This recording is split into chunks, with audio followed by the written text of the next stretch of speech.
দর্শক, এই মুহূর্তে আমরা রয়েছি শনির একটা, এবং আপনারা দেখতে পাচ্ছেন যে সেনাবাহিনীর যে সাজোয়া যানগুলো রয়েছে তাদের আবার বেন্টার তো টায়ার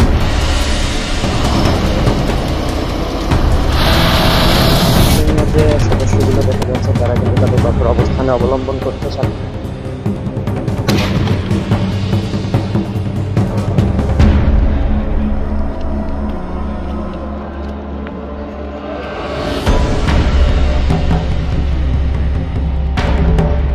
দর্শক, আমরা এই মুহূর্তে অবস্থান করছি যাত্রাবাড়ি মোড়ে।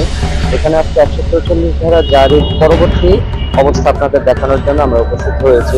আমার পিছনে দেখতে পাচ্ছেন আপনারা র্যাবের একটি টহল দল উপস্থিত আছে, এবং আমার ডান পাশে সেনাবাহিনীর যে আজোয়া যান সেটি অবস্থান করছে, এবং আমার বাম পাশে যে কাতলা টোল প্লাজা সেখান থেকে থেমে থেমে রাবার বুলেট, টিয়ার শেল এবং সাউন্ড গ্রেনেডের শব্দ পাওয়া যাচ্ছে।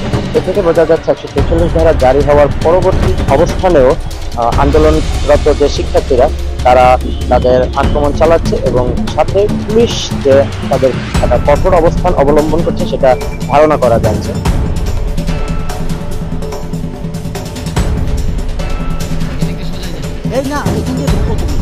দর্শক, আমরা আপনাদের দেখানোর চেষ্টা করছি যে কাতলা টোল প্লাজা যে ধ্বংসলীলা চালিয়েছে আন্দোলন, যে চলাচল স্বাভাবিক হয়ে গিয়েছে সেটা আমরা অনুমান করতে পেরেছি।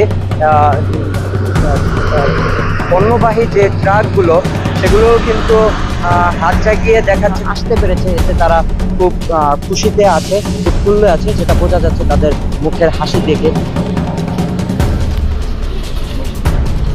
সাংবাদিক ওভারব্রিজের নিচে আমরা একটি ধ্বংসলীলায় ধ্বংসাত্মক একটি আগুনে পোড়া বাঁধ দেখতে পাচ্ছি। এটা থেকে ভাবা যাচ্ছে যে আন্দোলনরত শিক্ষার্থীদের আন্দোলনটা কতটা চরম শিখরে পৌঁছে গিয়েছিল।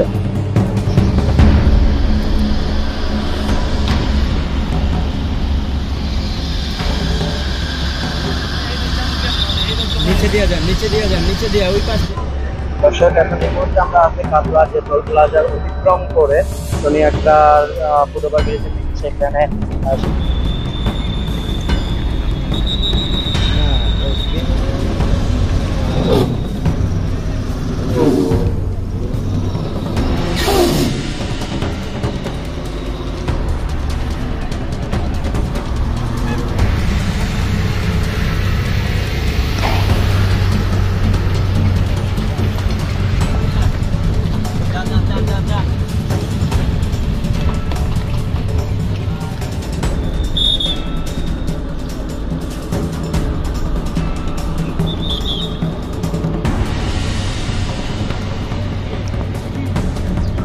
দর্শক, এই মুহূর্তে আমরা রয়েছি শনির একটা, এবং আপনারা দেখতে পাচ্ছেন যে সেনাবাহিনীর যে সাজোয়া যানগুলো রয়েছে তাদের যে সৈন্যবাহিনী এবং সাজোয়া যান যারা রয়েছে তারা কিন্তু আস্তে আস্তে করে সামনের দিকে তাদের যানগুলোকে নিয়ে রাস্তাগুলো ক্লিয়ার করার চেষ্টা করতেছে।